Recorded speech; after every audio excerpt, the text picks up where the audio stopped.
2 Kings chapter 5.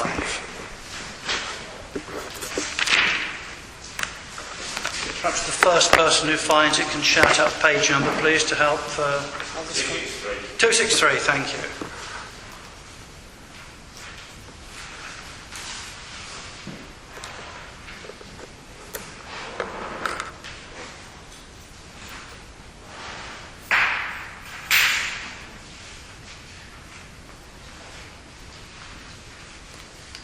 Kings chapter 5 then.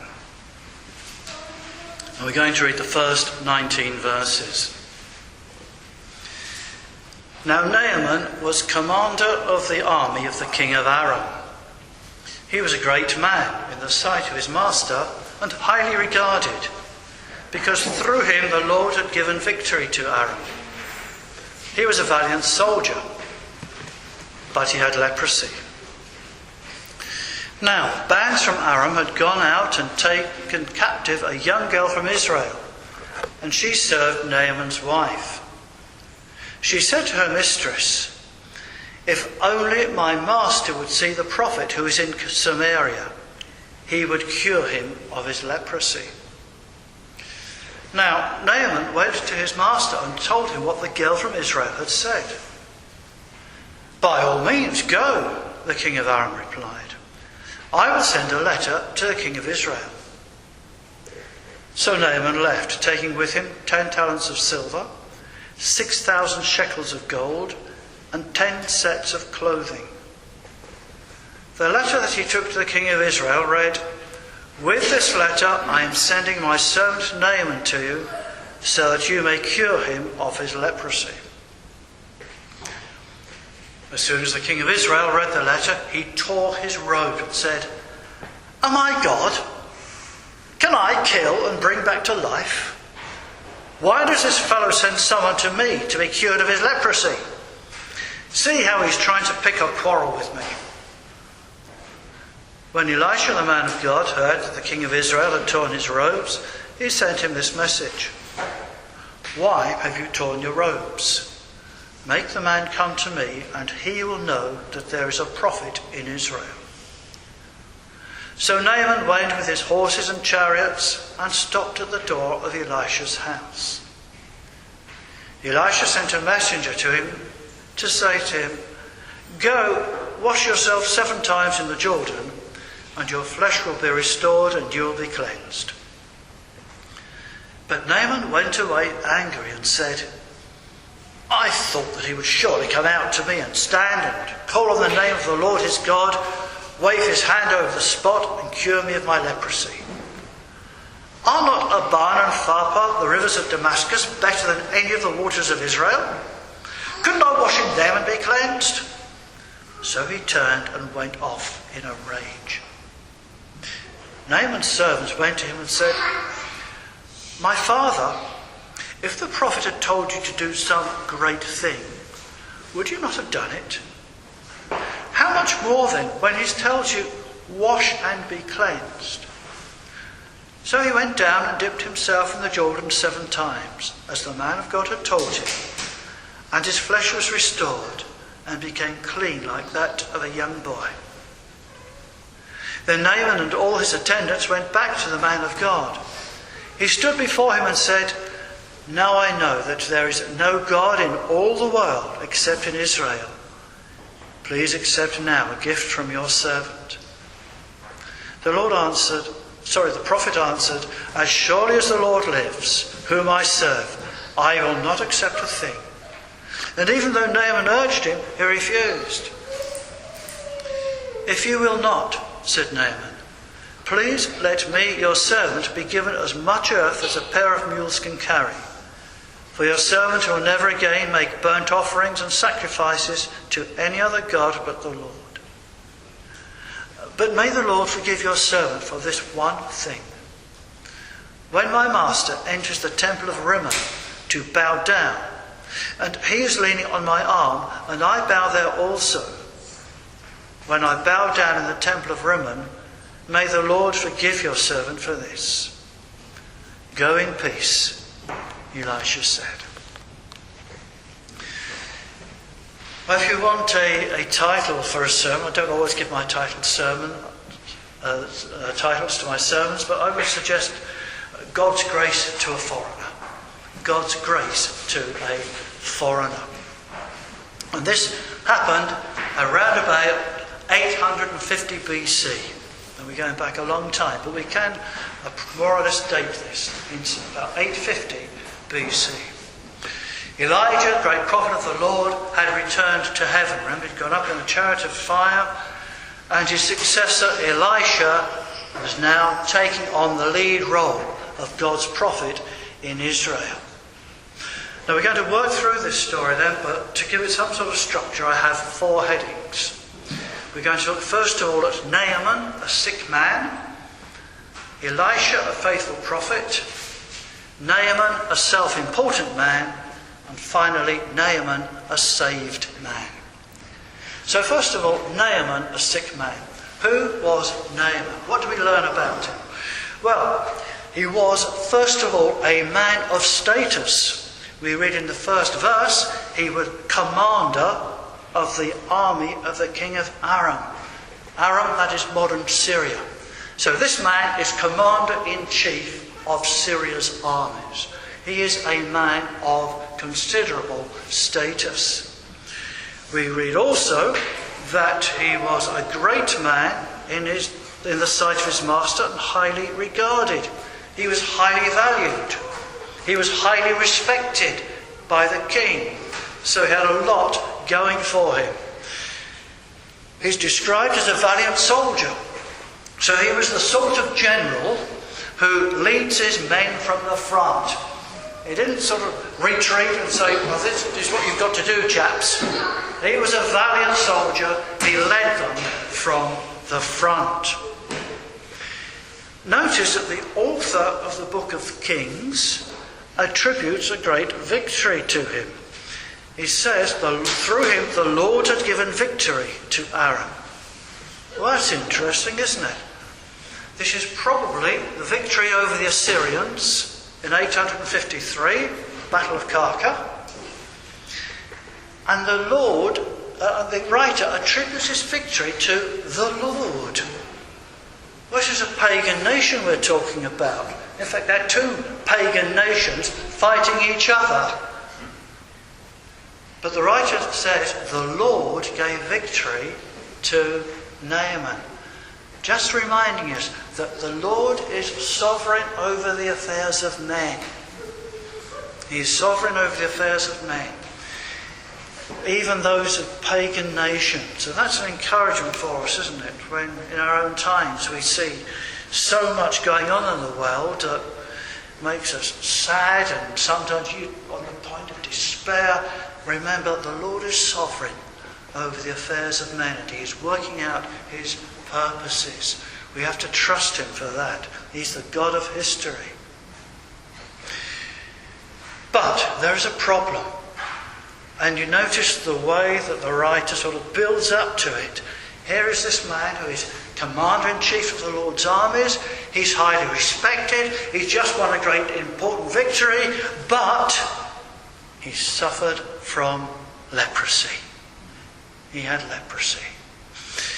Now, commentators say that this form of leprosy may not be what we understand by leprosy today, that there have been various forms of it. But whatever precisely this disease was, it was certainly very worrying for him, and it was a very serious disease. And here he is in a pretty hopeless situation. Almost hopeless. But there is one hope. And the hope comes in the form of a servant girl. And we read that in one of those border raids which take place in our own day, where there's a disputed border, the army goes across to the other side and captures a few people, and then the other army captures a few other people, and maybe they'll end up having an exchange of prisoners. Well, in one of these border raids, this servant girl had been captured. But she is quite a remarkable girl. First of all, She shows loyalty to her master and his wife. Now that makes me think that Naaman probably treated her pretty well. That although he was a great man, he treated his servants well. Because otherwise she'd have just thought, well, let him die. No skin off my nose. But she says to her mistress, if only he could get to the prophet in Israel. So she is a faithful girl in the way that she carries out her work. She's also faithful in witnessing to her pagan master. She is a worshipper of the Lord. She is also a girl with great faith in God. She has tremendous faith. Why do I say that? Well, Jesus refers to this incident in Luke's Gospel. And he says this, in Luke 4:27, there were many in Israel with leprosy in the time of Elisha the prophet, yet not one of them was cleansed, only Naaman the Syrian. Well, what does that mean? There were many people in Israel with leprosy, but none of them were cleansed. This girl had never actually seen Elisha perform a miracle. She had never seen anybody cured of leprosy. And yet she says, if he went to see the prophet, he would be healed. So this is a girl with incredible faith in the Lord. And we see here God's providence working out in the life of an individual. God's providence working out in the life of Naaman. So God is at work, not just on the grand scale in the affairs of men, but in the lives of us as individuals. Now those of you who are Christians, maybe you can give your testimony. Maybe you can look to the people who were influential in you becoming a Christian. Maybe you were brought up in a Christian family and you can say, it was my parents, it was my grandparents. No, I wasn't brought up in a Christian family. I was sent along to Sunday school at the age of 5, as you were in those far off days when I was 5 years old. You were sent to Sunday school at about the age of 10. I'd had enough. But friends of mine were in a class at school with a teacher I'd had in my first year, and she had them in their 4th year. And she told them about Crusaders.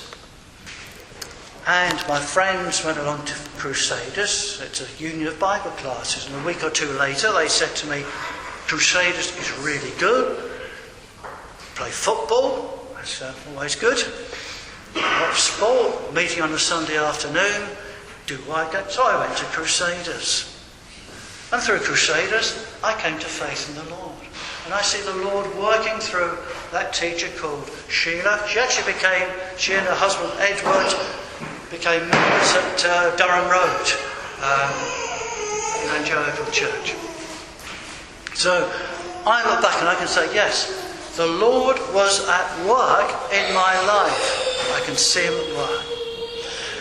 Well, the result of all of this is that the king grants Naaman permission to go to Israel.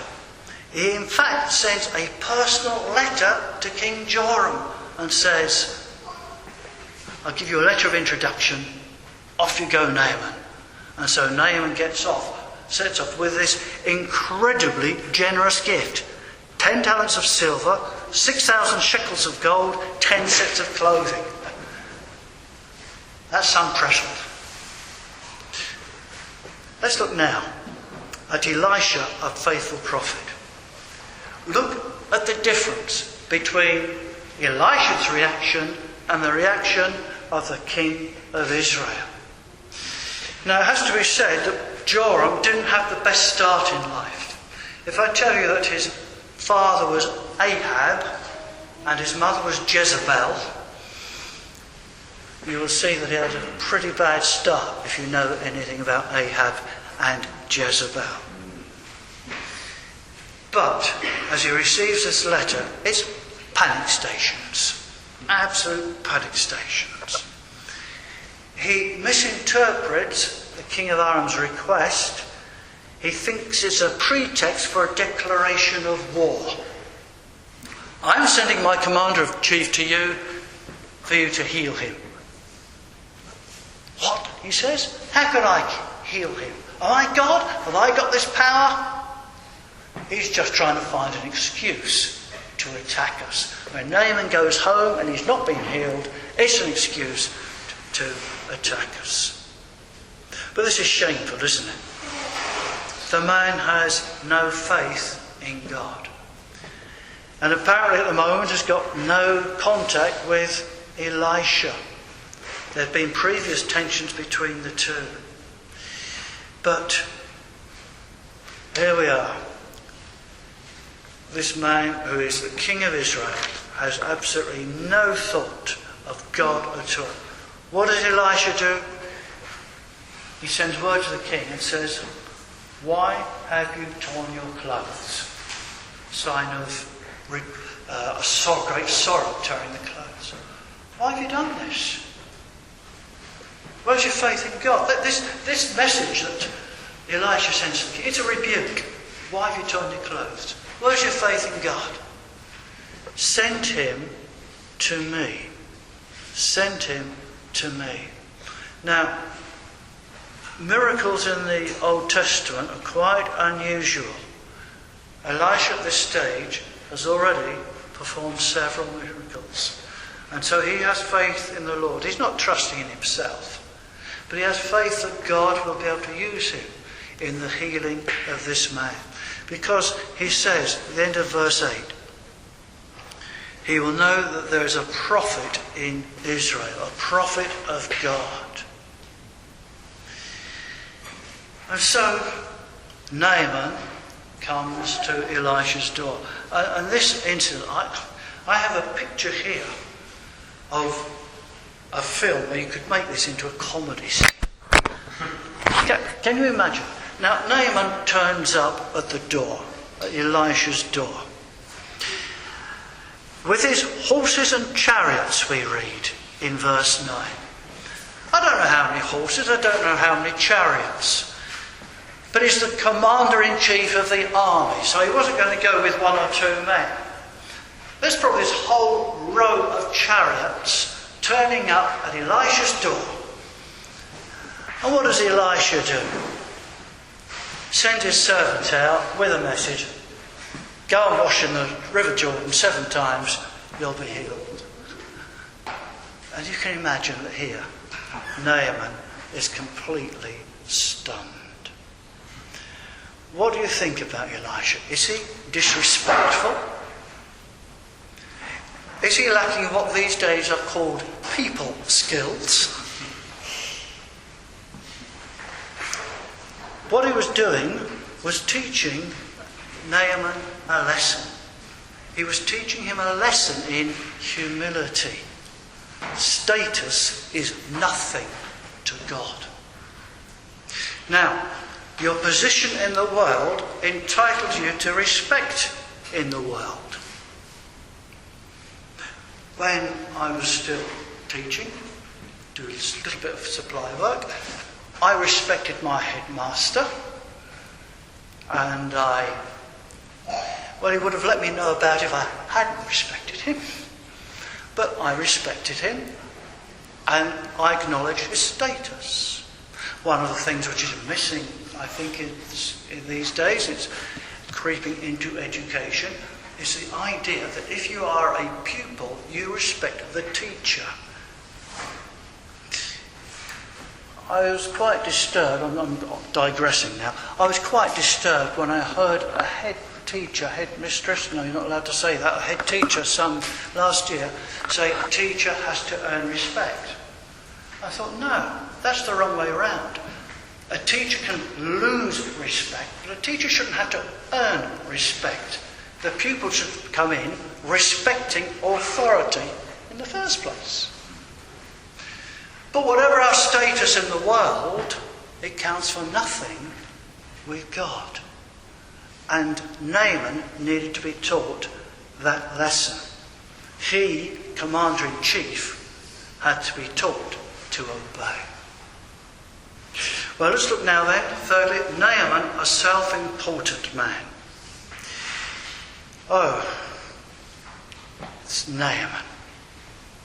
He had preconceived ideas of what was going to happen. And his preconceived ideas nearly prevented him from being healed.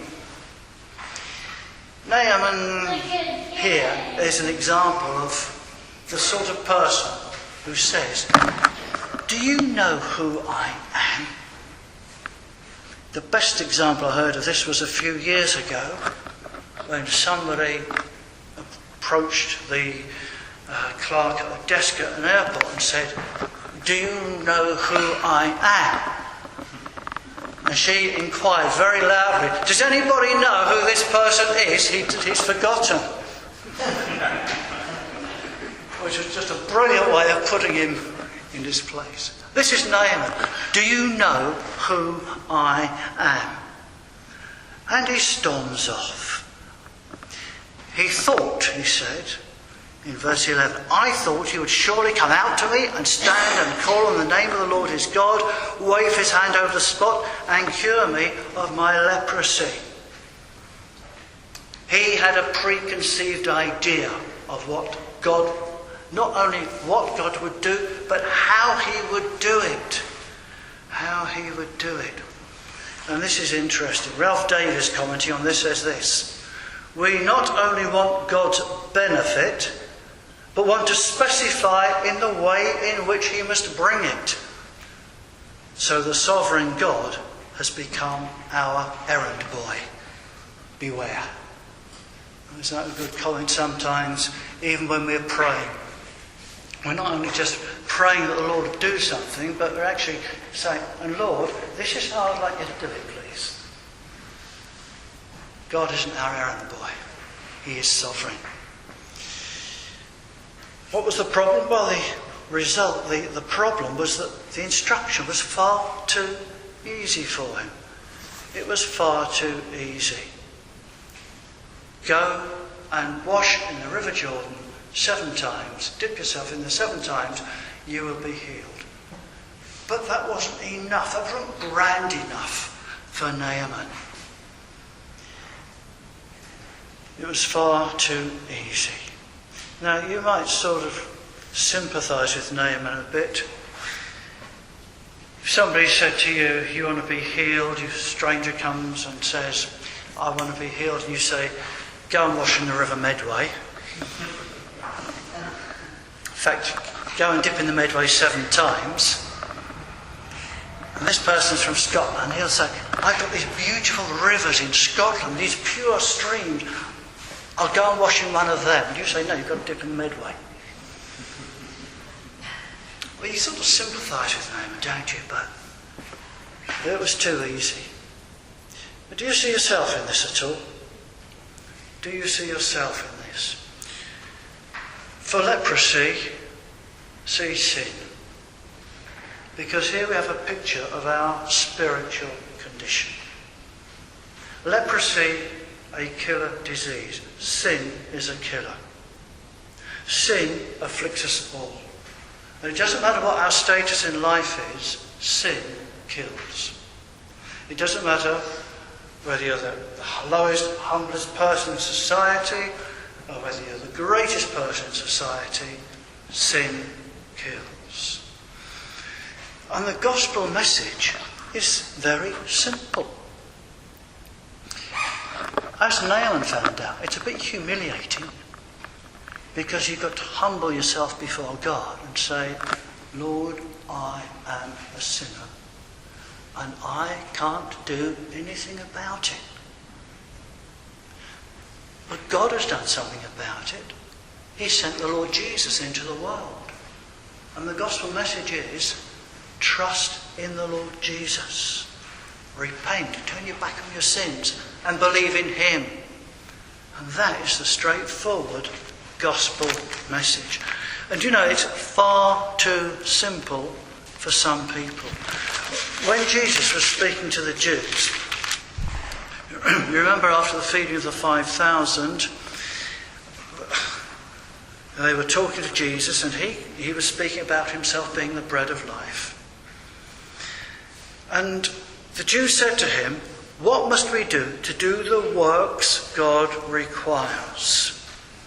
Jesus answered, "The work of God is this, to believe in the one he has sent." That's John 6:28 and 29. What must we do to do the works, plural, that God requires? Yeah, what great things. Jesus says there's only one thing to do. The work, singular. Believe in the one he has sent. The way to come to God is quite simple. It is humiliating, but God has prepared the way.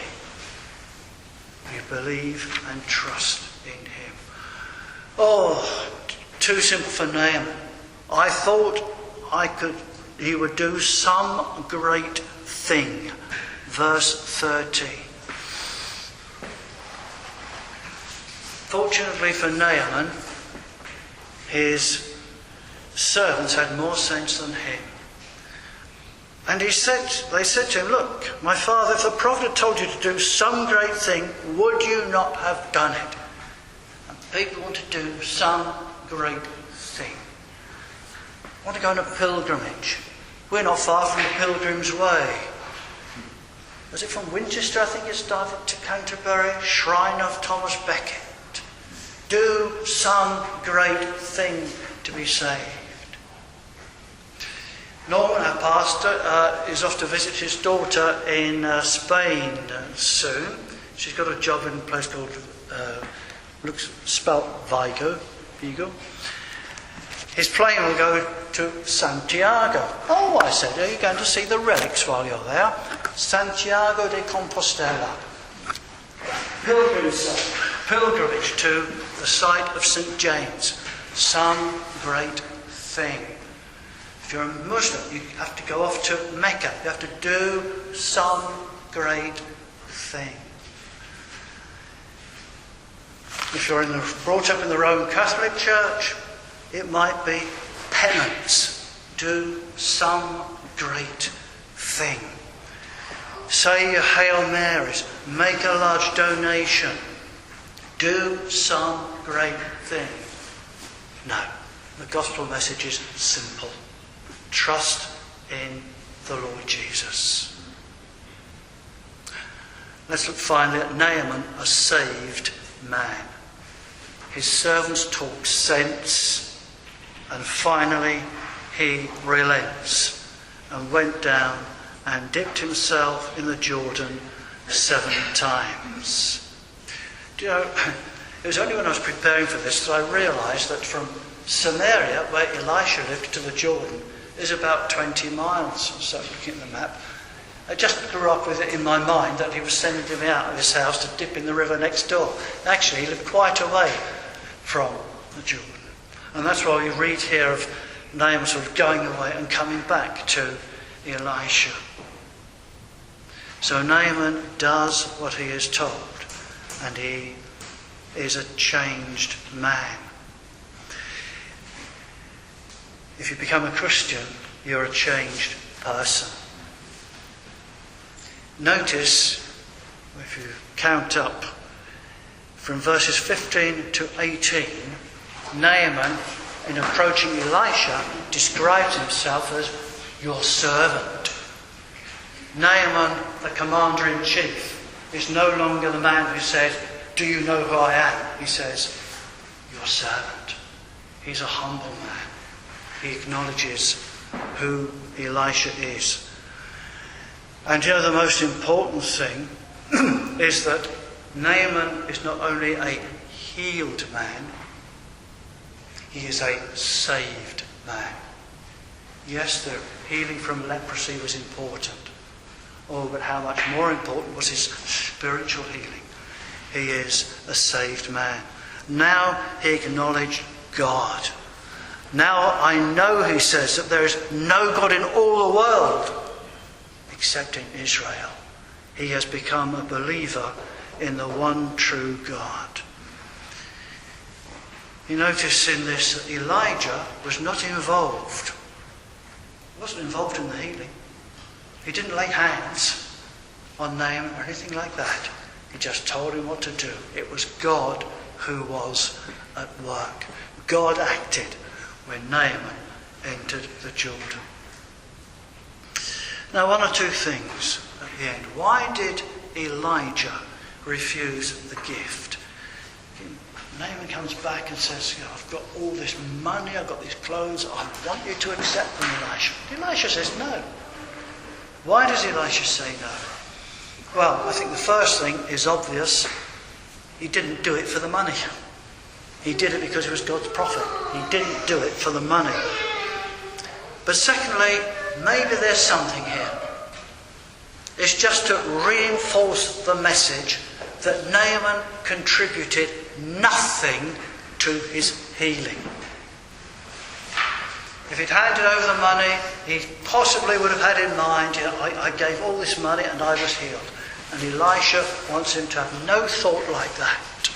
He's contributed nothing, just as we contribute nothing to our salvation.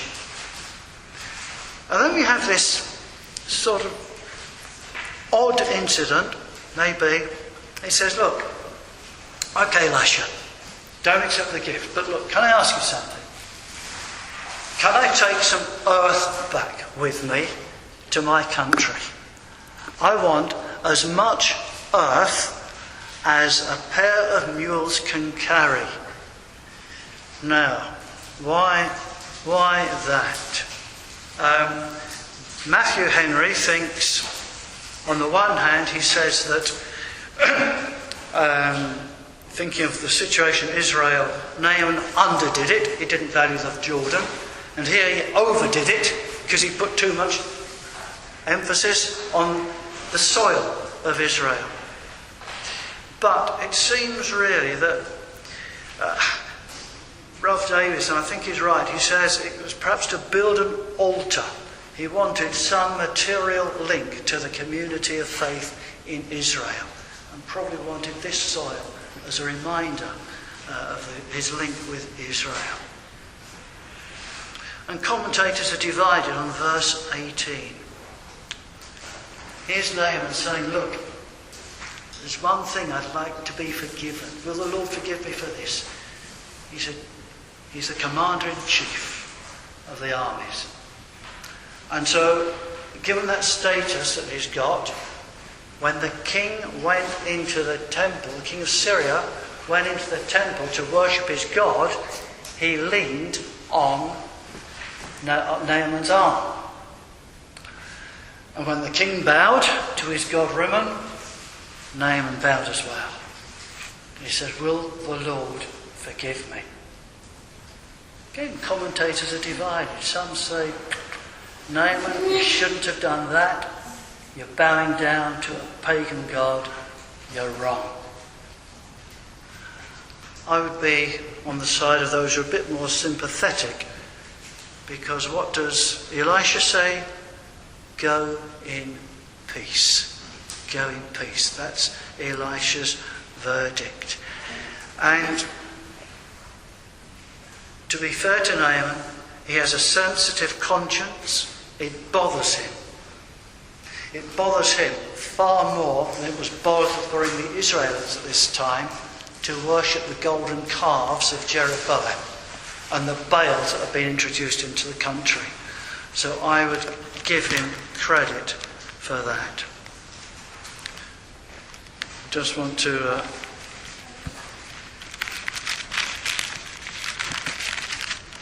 at one. Yes, I think he's in the situation which we have in 1 Thessalonians chapter 1 and verse 9. They tell us how you turn to God from idols to serve the living and true God and to wait for his Son from heaven. This, I believe, is Naaman. He's turned to the living and true God.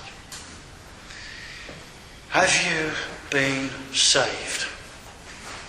Let me ask you this in conclusion. Have you been saved? Have you been saved God's way? Bible study notes that I use said this last year.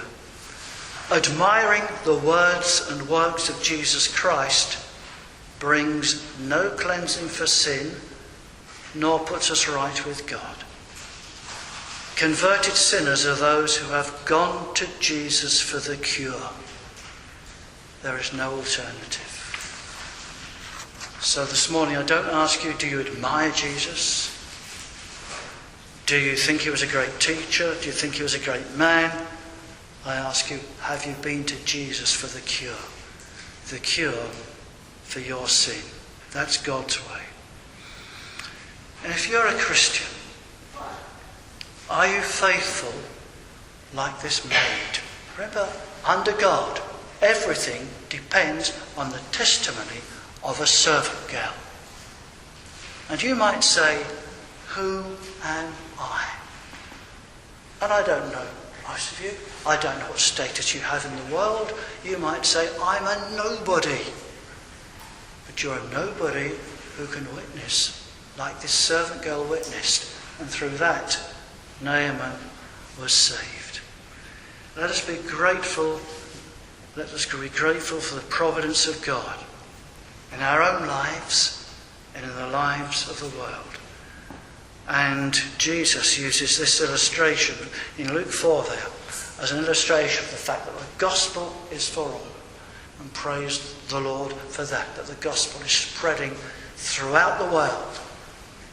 And there'll be people of every tribe and tongue and people and nation rejoicing in heaven. Will you be amongst them?